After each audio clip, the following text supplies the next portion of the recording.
The first time Elena stood at my door with her bags in her hands, she looked around my small porch, lifted one eyebrow, and said, "Maybe you're a good landlord." I should have just laughed it off, taken the money, and handed her the keys. Instead, the words slipped out of me before I could stop them. "Will you return?" She gave me this small, curious smile, like she heard something I did not mean to say out loud. In that moment, I had no idea how much that question was going to matter, or how much I would care about the answer. My name is Carter. I am 24, and I fix cars for a living, not the shiny kind from commercials. The tired sedans and rusty pickups that show up at the shop every night, clanking and leaking and begging for one more year on the road. I work the night shift at a small garage just outside Portland, Oregon. The place smells like motor oil and burnt coffee, and the radio is always stuck on one old rock station. I usually clock out around 2 in the morning, hands black with grease, back tight, eyes burning. It is not glamorous, but it pays the mortgage. Almost. 2 years ago, I bought a one-bedroom apartment because I thought owning something would make me feel like an adult, like I had finally caught up with the world. Instead, it just feels like a bill I chase every month. The apartment is nothing special. A sagging couch that sags a little more every year. A fridge that hums like it is trying too hard. A coffee maker I have had since high school that spits more steam than coffee. The street outside is quiet at night. The kind of quiet where you can hear the streetlights buzz and see the cracks in the sidewalk because the city stopped caring about this block a long time ago. My dad died when I was 12. He left me a toy truck keychain and a love for engines. My mom remarried and moved to Seattle. We talk sometimes, but there is a distance now that no phone call can fix. I do not blame her. People move on. I just feel like I never did. Somewhere along the way, my life slipped into mute. Work, food, sleep, repeat. The mortgage does not care how I feel about anything. A few months back, I sat at my kitchen table, looking at a stack of late notices that all felt like they were shouting in red letters. I had tried renting out the spare room once before to cover the gap. The guy smiled nice, paid 1 month in cash, then disappeared, owing me 2 more and leaving a busted lock behind. I told myself never again, but money does not care about promises either. So there I was, chewing on the end of a cold slice of pizza, typing out an ad on Craigslist. Spare room for rent. Quiet apartment. $600 a month, utilities included. No pets, no drama. I hit post and leaned back, expecting nothing but weird replies and spam. It took 1 day. On a rainy Tuesday night, while I lay on the couch half watching some cop show rerun, my phone pinged with an email. The subject line said, "Room for rent inquiry." I almost deleted it without opening, but the name caught my eye. "Hi Carter," it said. "My name is Elena. I am a student looking for a quiet, private place to stay. I saw your ad, and I am interested. Could we meet in person to discuss? I can pay in cash up front.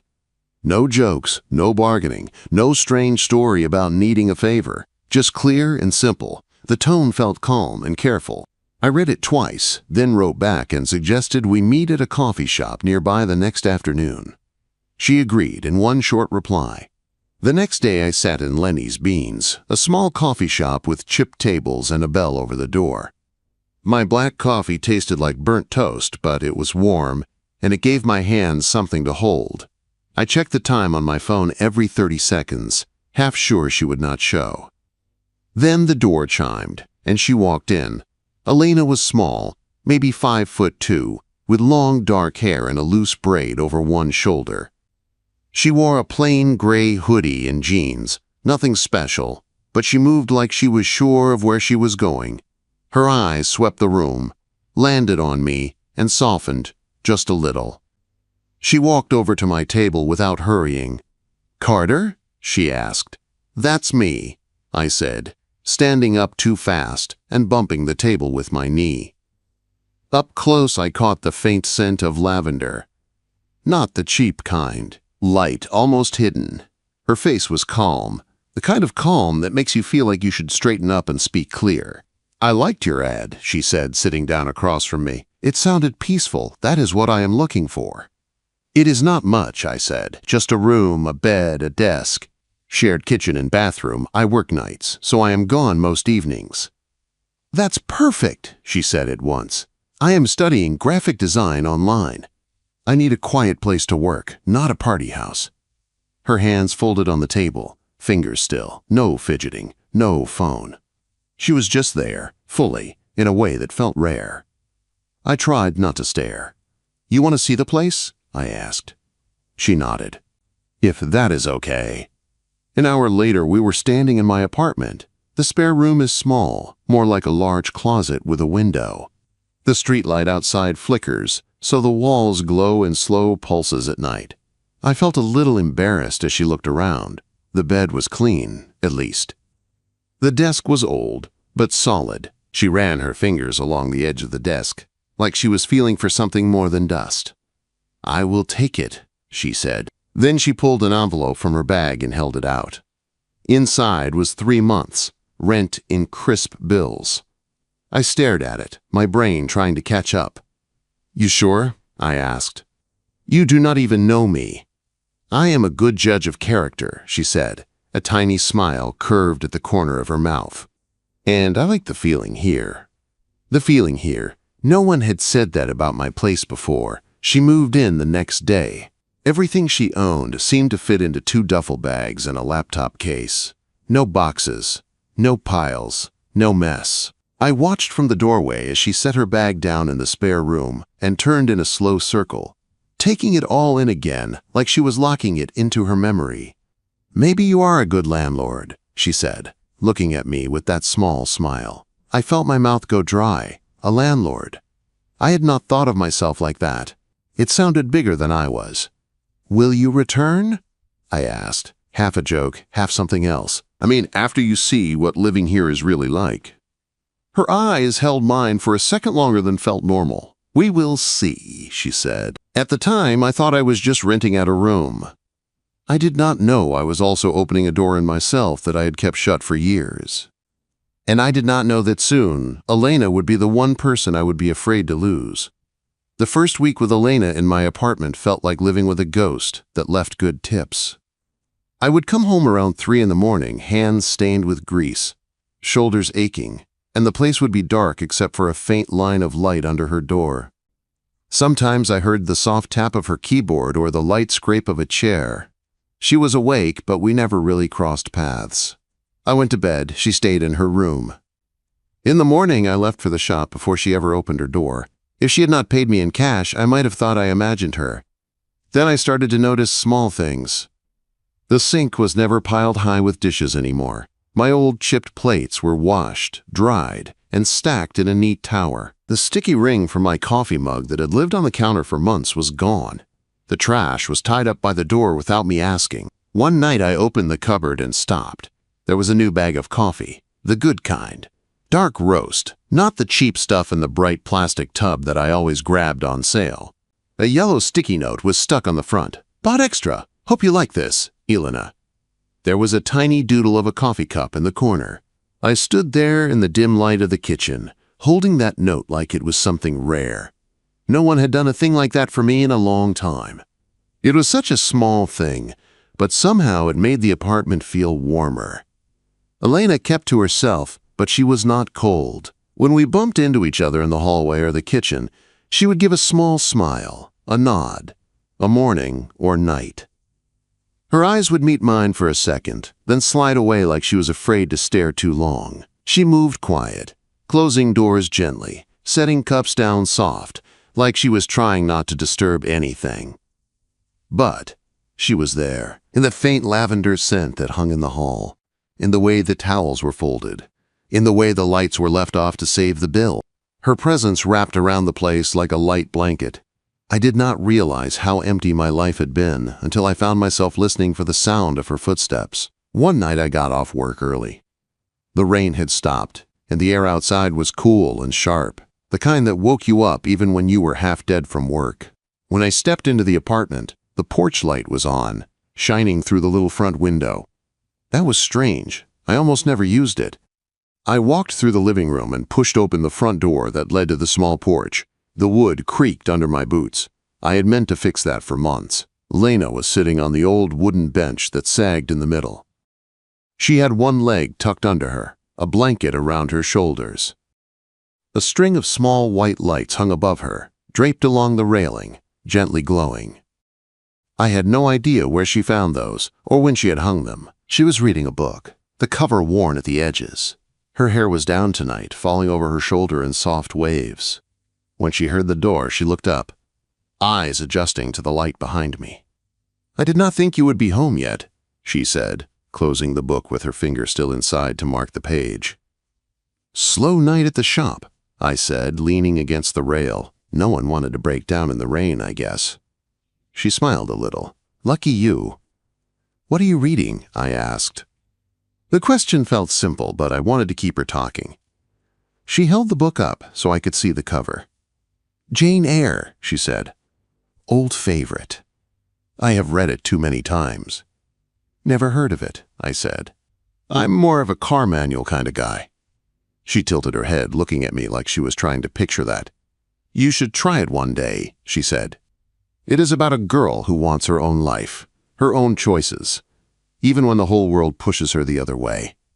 "Sounds heavy," I said. "Sometimes heavy is good," she answered. "Makes you feel less alone." I was not sure what to say to that. I went back inside, grabbed a can of beer from the fridge, then came back and sat on the porch steps, a few feet away from her. The night felt still. The city sounds were a low murmur in the distance. "Mind if I sit?" I asked, even though I was already sitting. She laughed, a soft sound that made my chest feel strange. "You already did," she said. "So no, I do not mind." We talked a little. I told her about a customer who tried to pay me in coupons once. She told me about an online class project where she had to design a logo for a fake coffee shop. Nothing deep, just small pieces. But it felt easy in a way I was not used to. The next few days, things shifted without us saying it. She started making extra when she cooked. I would come home and find a plate wrapped in foil in the fridge with another note. "Left you dinner. It is not poison, I promise." I brought home takeout sometimes and left a box on the counter with her name written on it. One morning I found my work shirt folded on my bed. I knew I had left it crumpled on the back of a chair. There was no note this time, just the shirt, perfect and flat. I stood there for a moment with my hand on the fabric, feeling something tight in my chest. Nobody had done that for me since my mom left. One night the rain was coming down hard, pounding on the roof in steady sheets. I could not sleep. My head was full. Of my dad. Of Bill's. Of Elena's quiet face on the porch. I got up and walked to the kitchen for some water. As I passed her room, I heard it. Soft at first, then clearer. Music. I stopped with my hand on the hall wall and listened. It was a guitar. The notes were unsure for a few seconds, then found their place. The melody was one I knew by heart. "Hallelujah." My mom used to hum that when I was a kid, and the world felt too big. I stood in the hallway, the sound of the rain and her guitar tangled together. The music stopped. Her door creaked open.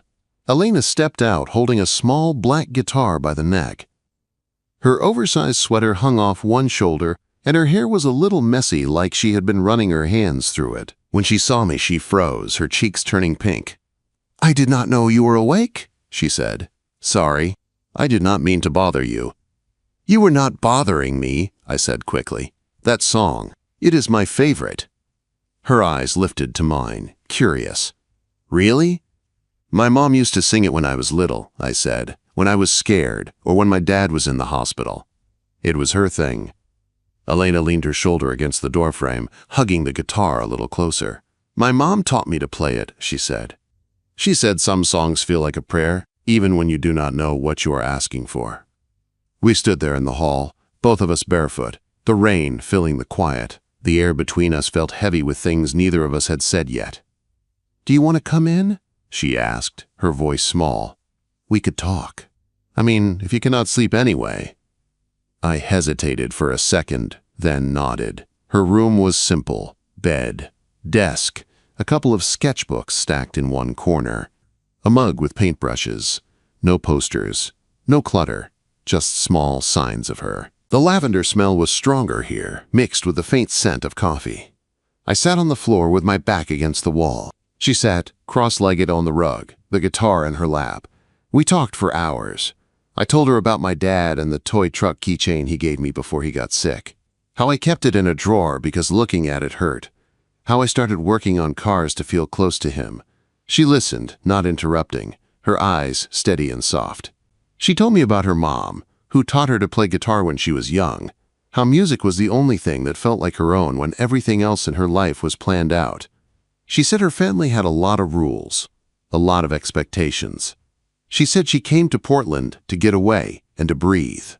She did not give details, but I could hear the weight in her voice. Like there was a story there, pressed down deep. By the time the rain faded to a light drizzle, my eyes were heavy. I pushed myself to my feet. "I should let you sleep," I said. "Carter," she said, stopping me at the door. "Thank you for listening." "Anytime," I said. "That is what good landlords do, right?" She smiled, and this time it reached all the way to her eyes. "Maybe you are a good landlord," she said softly. That night, lying in my own bed, I stared at the ceiling and realized something had changed. The apartment did not feel like mine and hers anymore. It felt like ours. Our kitchen, our porch, our quiet. And for the first time in a long time, the idea of someone leaving scared me more than being alone ever had. After that rainy night in her room with the guitar and the stories, things did not go back to the way they were. They got closer. We did not say it out loud, but the space between us changed. In the mornings, when I passed her in the kitchen, our shoulders would brush. She would hand me a mug of coffee without asking how I took it. At night, I started coming home a little earlier when I could, just in case she was still awake. We cooked together more. The kitchen was small, so we kept bumping into each other. She would laugh and nudge me with her hip when I reached over her for the salt. I would joke about charging extra rent for using my best pan. She rolled her eyes and called me dramatic. Sometimes I would come out of my room and find her at the kitchen table, hair falling over her face, sketching on her tablet. Lines of color moved under her pen, turning into logos and posters and small scenes. She looked different when she worked. Focused. Strong. "You are really good," I said once, watching her from the doorway. She jumped, not realizing I was there. A blush rose on her cheeks. "I am trying," she said. "I want to do something that is mine, you know." I did know, more than she realized. A few weeks passed like that. The apartment felt less like a place I slept, and more like a place I came back to. Like home. I caught myself smiling for no reason while changing oil or tightening bolts. The guys at the shop teased me about it. One Saturday morning, my phone buzzed with a text from her while I was still half asleep. "Can you drive me somewhere today?" it said. "I need to get out of the city." I rubbed my eyes and called her. "Everything okay?" I asked. "Yes," she said after a pause. "I just need air. Somewhere quiet. Can you pick a place and I will go with you?" I thought for a second and remembered a lake outside Portland my dad used to take me to. It was not fancy, just clear water, pine trees, and a small dock. It felt right. We drove in my old pickup, the windows down, the smell of wet pavement and pine rolling in. She wore a soft green sweater and jeans, her hair loose and tangled from the wind. She rested her hand on the edge of the open window, fingers trailing in the air. She stared out at the trees most of the drive, quiet. I glanced at her a few times, wondering what was on her mind, but I did not push. Whatever this was, she had asked me to be part of it. That felt like enough. When we reached the lake, the water was smooth as glass, reflecting the sky. A few ducks floated near the far shore. The air was cool and clean. Elena kicked off her shoes as soon as we stepped onto the grass. "This is perfect," she said, closing her eyes for a second and lifting her face toward the sun. "Nobody here. Nobody watching. I love that." She walked toward the edge of the water, her bare feet sinking into the soft earth. I followed slower, hands in my pockets. "You hiding from someone?" I asked, trying to keep it light. Her smile faltered just a little. "Not exactly," she said, sitting down near the shore. "More like hiding from expectations." I sat beside her. A light breeze rippled the surface of the lake. "You want to tell me about those expectations?" I asked. Or are they classified? She tore a blade of grass and twisted it between her fingers. My family has plans, she said. Big plans, names on buildings, deals, boards. That kind of thing. I was supposed to follow a path they laid out. I tried, I really did. But every step I took on that path felt wrong. Like I was walking around in shoes that did not fit. So you left, I said. So I left, she agreed. Came here, enrolled in my own classes, found my own place. Tried to build something that belonged to me, for once. She looked at me then, and there was a rawness in her eyes that I had not seen before. I know I do not talk about my past much, she said. I am not trying to hide, because I do not trust you. I am just tired of being that girl. I like being Elena who rents a room from a quiet mechanic and reads on the porch. My heart kicked at that. She liked being here, with me. You can be whoever you want here, I said. I do not need anything else. She held my gaze for a long moment. The sounds around us faded. Even the birds seemed quiet. Then she leaned in and kissed me. It started soft, like she was testing the water. Her lips were warm and careful against mine. For a second I froze, then everything inside me caught up. I kissed her back, my hand finding the side of her face, my thumb brushing her cheek. The lake, the trees, the sky, all of it faded until there was only her.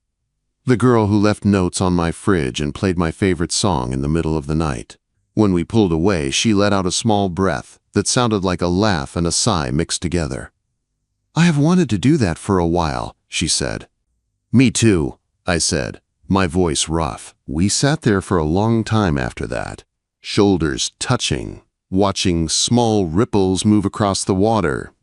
We talked about little things, what kind of house we would live in if money was no object, what our dream jobs would be. I admitted I still wanted to design garages and houses, places that felt like my dad's old shop.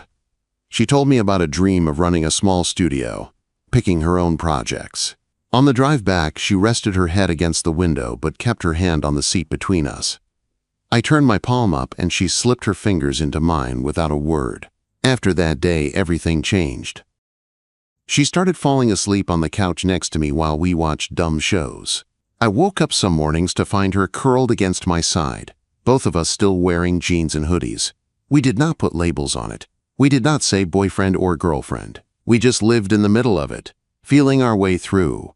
I thought it would stay like that. Quiet, slow, hours. Then came the knock. It was a Thursday evening, gray light outside, the kind of day that never fully wakes up. I was in the living room scrolling through my phone. Elena was in the kitchen stirring a pot of soup, humming softly under her breath. The knock was sharp and heavy. 3 short hits on the door that made both of us jump. I will get it, she said quickly, wiping her hands on a dish towel. Her voice sounded tighter than usual. I stayed where I was but leaned back so I could see the door. Elena opened it just a crack at first, then wider. A man in a dark suit stood on the porch. He was older, maybe late 50s, with silver hair and a face that looked like it did not know how to smile. A black SUV idled at the curb behind him. Miss Elena, he said, his tone polite but firm, you have been very hard to find. The air in the room dropped 10 degrees. My heart started pounding. Richard, she said. I had never heard her voice sound like that. Tight, small. What are you doing here? Your father has been worried, the man said. 2 months without notice is unacceptable. He asked me to bring you home. My brain scrambled to catch up. Who is this? I asked, standing up now. The man's eyes flicked to me. He looked me up and down once, taking in my oil-stained shirt and worn jeans, then dismissed me. I am here for Miss Langford, he said, turning back to her. Langford, I repeated. The name clicked in my mind like a gear catching. As in David Langford. Everyone in Portland knew that name. Tech giant, news, magazines. His face was on bus ads, talking about innovation and the future. Elena closed her eyes for a second, then opened them and met my gaze. I was going to tell you, she said quietly. I just needed more time. You are his daughter, I said. It was not a question. The room spun just a little. The lavender, the soup on the stove, the crooked picture on the wall, all of it felt like a set in someone else's life. "I am Elena Langford," she said. "Yes." Richard cleared his throat. "You have had your little break," he said. "Your father expects you back. This running off to play in old apartments and garages is over." Anger flared in my chest. "She is not playing," I snapped. "She lives here." He ignored me again. "I will give you until tomorrow morning to pack," he said to her. "The car will be here at 9. He turned and walked away, his shoes clicking on the steps, the SUV door closing with a dull thud. Elena shut the door slowly. Her shoulders were stiff. She did not turn around right away. "You are his daughter," I said again, because my mind could not let it go. "And you never told me." She turned then. Her eyes were filled with something I could not name: fear, shame, sadness. "I did not lie about me," she said. "I lied about my name. I did not want you to see money when you looked at me. I wanted you to see me." "You could have told me," I said. "I would have still seen you." "Would you?" she asked, her voice breaking. "Or would you have seen a girl who can leave any time she wants, who has a safety net you do not have, who comes here for fun and goes back to her real life when she is done?" Her words hit hard because they were close to what I was already thinking. "I do not know," I admitted. "Maybe I would have needed time. But at least I would have had the truth." Quote, she stepped closer, her hands twitching like she wanted to reach for me and was forcing herself not to. "I am sorry," she whispered. "I never expected this to matter so much, you to matter so much." The soup on the stove started to simmer over. The smell of it filled the room, too warm and thick for the moment. "I just need to think," I said, backing up a little. The walls felt too close. "About all of this." She nodded, her eyes shining. "Me too," she said. That night I lay in bed, staring at the ceiling, listening to the soft sounds of her packing in the next room. Zippers, drawers, the quiet slide of hangers. Every sound felt like a slow goodbye. In the morning, the apartment was too quiet. No clink of a mug, no faint guitar. I got up and walked to her door. It was open. The bed was made. The desk was empty. The sketchbooks were gone. Her mug with the paintbrushes was not on the windowsill anymore. She was gone. My chest went hollow. I turned away, and that is when I saw it. Hanging from the inside doorknob was a small, faded red toy truck keychain. My toy truck, the one my dad gave me when I was a kid. The one I told her I kept hidden in a drawer because it hurt too much to see. She must have taken it out, held it, and left it where I could not ignore it. I picked it up. The plastic was worn smooth at the edges from years of being handled. I closed my fist around it and felt something hot press behind my eyes. The girl who came to rent a room had just walked out of my life, and I had no idea if she would ever return. The day Elena left, the apartment did not just feel quiet. It felt wrong. The air was heavy, like the place had been holding its breath and suddenly forgot how to breathe. Her room was empty. Her bed was made. The desk was clear. The only thing she left behind was the old toy truck keychain hanging from the inside of her door. The same toy truck I told her about. The last gift from my dad. The one I kept buried in a drawer for years. I stood there in the doorway, staring at it. The little red truck swung softly on the metal ring when I touched it. My chest ached in a way a wrench could not fix. I wrapped my fingers around it and took it with me. I wanted to be angry, to feel used. The rich girl who came to play poor for a while then went back to her real life. That is the story that would have been easy to tell. But I could not make myself believe it. She cooked in my kitchen. She folded my shirts. She played my favorite song when she thought I was asleep. She kissed me by the lake like I was the only thing that made sense. Whatever her last name was, that part had been real. The next days blurred together. I went back to my old routine. Work, eat, sleep. The guys at the shop asked if I was okay. I just said I was tired. I stopped turning on the porch lights. I stopped sitting on the bench where she read under the string lights. The lavender smell faded from the hall. The sticky notes on the fridge were gone. Even the good coffee ran out, and I went back to the cheap stuff without thinking. But some habits stayed. Every morning, my eyes went to her door like my body forgot she was gone. Every night, when I came home, I listened for the soft sound of a guitar or a keyboard. The silence pressed on my ears. I kept the toy truck on my nightstand now, not in the drawer. It sat there next to my phone, catching the light from the street. It was not just my dad anymore, it was her. Both of them. Pieces of my life I did not want to hide. People say you go back to normal after a while. But normal did not fit right anymore. I did not post a new ad for the spare room. The thought of some stranger sleeping where she had slept made my stomach twist. I told myself I would wait until the bills got bad again. Somehow they did not feel like the biggest problem anymore. I thought about looking her up online, typing her full name, seeing her face on some news site next to her father. I even opened my laptop once and stared at the blank search bar. Then I shut it. I did not want to see a version of her that I was not part of. I wanted to remember her in my kitchen, on my porch, in my truck, with wind in her hair. Weeks went by.